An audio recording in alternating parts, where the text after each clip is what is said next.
odplienkovanie, alebo teda kedy odplienkovať, ako odplienkovať to dieťa. Samozrejme, budeme sa o tom rozprávať viacej so Zuzanou Polákovou, ktorá je špeciálna a liečebná pedagogička. Krásne dobré ráno. Dobré ráno, vítajte u nás.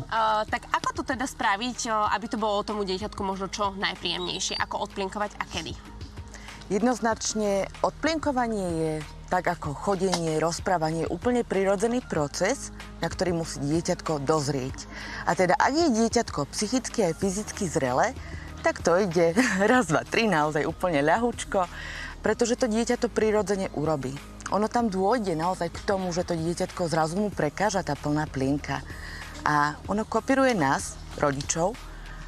Je prirodzené, že sa chce osamostatňovať. Teda ak to dieťatko ide naozaj psychicky aj fyzicky zrelé, tak to naozaj je otázka pár dní a to dieťatko bude odplinkované. Aké sú signály, že teda mali by rodičia zachytiť tieto signály a spozorovať ich? Tak teda o akých signáloch sa bavíme? Dieťatko cíti, že má plnú plienku. Signalizuje to. Napríklad pri kakaní sa dieťatko skrýva. Toto je signál, že dieťatko si už uvedomuje, že sa niečo stalo. To je vlastne prvá etapa odplienkovania, kedy dieťatko príde na to, že v tej plienke je niečo, čo by tam nemalo byť a snaží sa toho zbaviť. Teda tú plienku vyžaduje, aby ju rodič dal dole a chce ísť na nočníček. Pomaličky si sadá na ten nočník, aj keď ešte nevie, na čo presne slúži, nevie ešte pomenovať to, že kedy sa to bude diať, nevie si naplánovať to vyprázdňovanie, ale už mu vadí ten moment, že už niečo je v tej plienočke, už sa to stalo. Toto je prvý krok k tomu, že dieťatko zvládne odplienkovanie. Keď sme pri tých krokoch, rovno môžem vás poprosiť, pokračujte teda s tým odplienkovaním. Poznáme teda nejaké kroky, aby sme vedeli to dieťa reálne odplienkovať, tak teda o akých krokoch sa rozprávame? V prvom rade to sú také 3 etapy odplienkovania. V prvom rade si dieťatko uvedomuje, že už sa to stalo, už sa vyprázdnilo a vadí mu to. Potom prichádzame do kroku, kedy dieťatko si začína uvedomovať, že práve teraz sa to deje. A to sú signály, ktoré by mali rodičia veľmi pedantne sledovať na svojich deťoch, pretože keď sú napríklad vonku, dajme tomu, že prvý deň dá mamička dole plienočku dieťatko ideálne teraz v tomto letnom období pobehuje s holou riťkou a stane sa nehoda.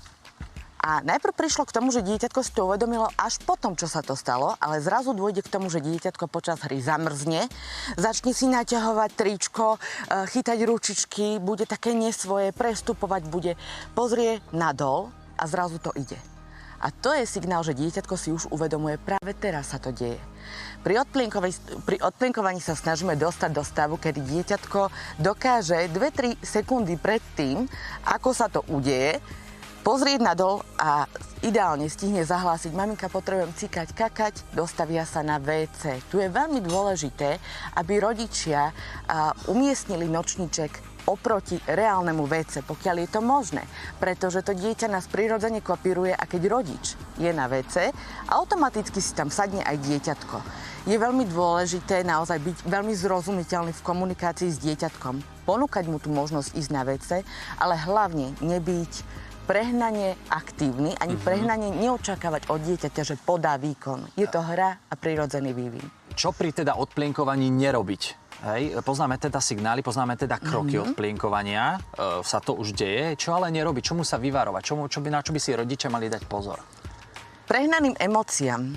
Ani my dospelí nemáme radi, keď sa okolo vyprázdňovania motá veľa emócií. Teda pozor na také prehnané pochvaly štýlom, že dieťatku za to, že sa vycikalo, dáme nejakú sladkosť, alebo dáme mu nejaké hračky nebodaj, alebo že ho zabávame na WC mobilom, alebo notebookom, alebo nejakými hrami. Takisto ako prehnaným takým tým pozitívnym emóciám. Super, budeme búchať ohňostroje, lebo dieťatko cikalo. Toto nie. Môžeme sa tak akože primerane zaradovať. Super, cikal si, super. Stačilo, ideme ďalej. Je to prirodzené, ale rovnako tak sa treba vyhnúť tomu, aby sme dieťatko zahambovali alebo mu dávali pocit viny za to, že to nezvláda. Na to, co si určite, milí rodičia, všetci dávajte pozor. Zuzka, ďakujeme veľmi pekne. Ďakujem. Toto bola naozaj veľmi zaujímavá téma, myslím, že minimálne pre všetkých rodičov, už rodičov alebo budúcich rodičov, alebo možno aj pre tých, ktorí už deti máte a zistili ste teraz, že úplne to asi nebolo správne, čo som robila.